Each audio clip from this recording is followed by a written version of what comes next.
तो sir react के इस वीडियो में हम प्रॉप्स के बारे में जानेंगे। Props means properties. अब ये प्रॉप्स होता क्या है? प्रॉप्स मींस हमारे पेरेंट कंपोनेंट से चाइल्ड कंपोनेंट तक जो डेटा पेरेंट कंपोनेंट में है वो चाइल्ड कंपोनेंट में हम पास करते हैं प्रॉप्स की हेल्प से। तो हम इसे प्रैक्टिकली देखते हैं। अब जैसे मेरे पास एक फॉर्म नाम का एक कंपोनेंट है जिसको हमने app.jsx के अंदर रखा है।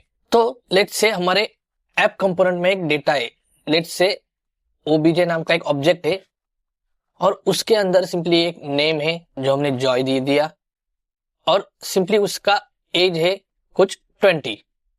अब जो नेम और एज हमें इस फॉर्म कंपोनेंट में पास करना है, मींस हमारे app.jsx के अंदर से हमें हमारे चाइल्ड कंपोनेंट जो है हमारा फॉर्म, उसमें हमें डेटा पास करना है।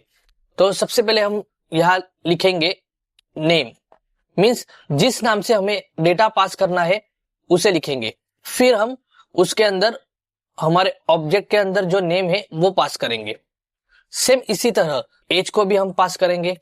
सिंपली आपको यहाँ जिस नाम से हमें प्रॉप्स भेजना है उसे लिखना है और जो एक्चुअल डेटा है वो उसके अंदर फिल करना है।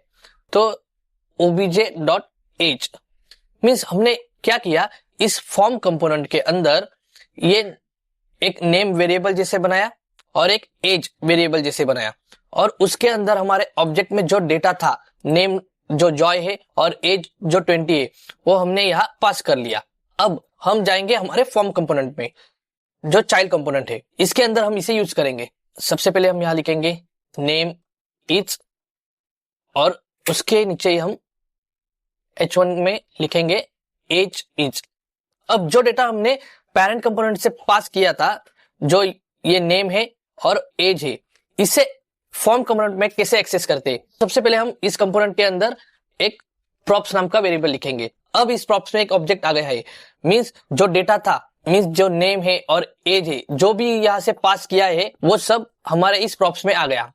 अब इसे हम यूज करेंगे। सिंपली हम कर्ली ब्रेसेस लगाएंगे और जो फंक्शन के अंदर हमने पैरामीटर लिया था प्रॉप्स, उसे लिखेंगे और उसके अंदर जो हमारा नेम है वो लिखेंगे। तो सबसे पहले हम आउटपुट चेक करते हैं।